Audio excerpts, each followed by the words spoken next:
Hey there! Ever find yourself getting stuck on whether to use can or could, may or might? Trust me, you are definitely not alone. Today, we're going to tackle one of the trickiest bits of English grammar, modal verbs. Let's make this crystal clear. So take a look at these sentences right here. They all use these special little helper verbs to show everything from possibility to asking for permission to making a polite request.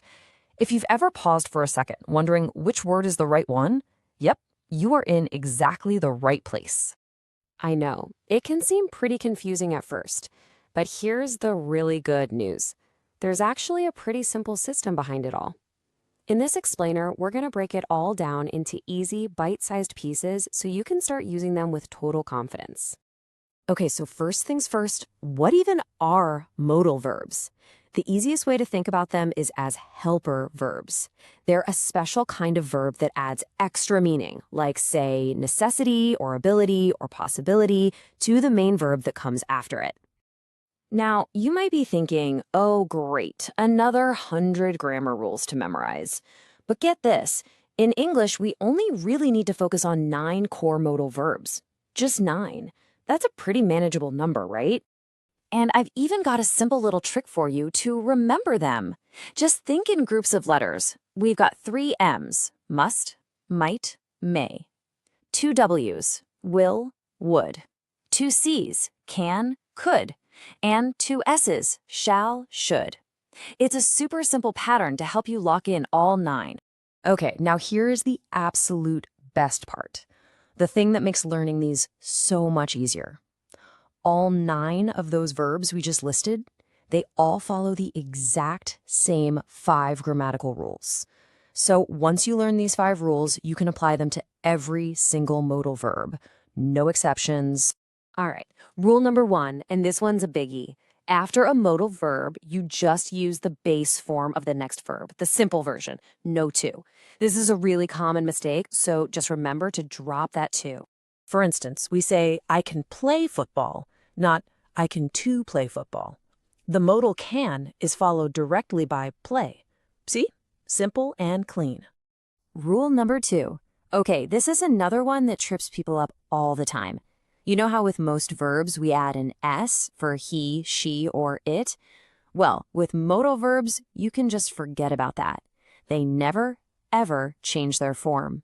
For example, it's always she must leave, never she musts leave.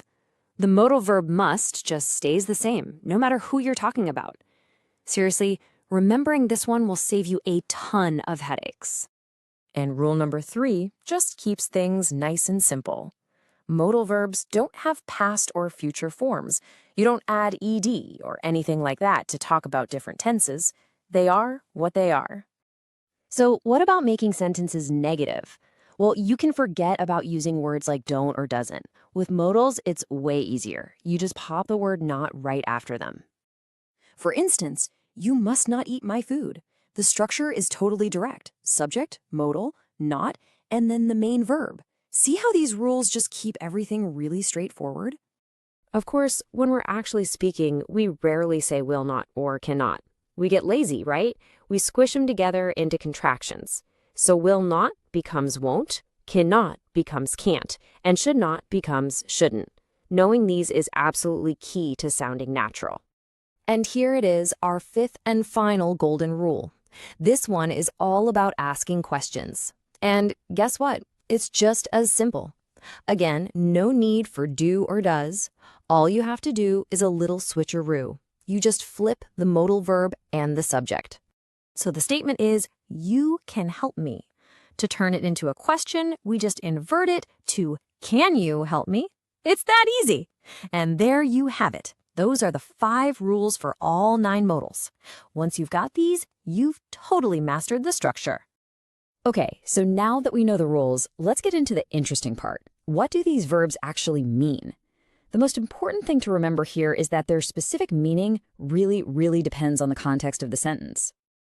A huge job for modal verbs is expressing how possible something is.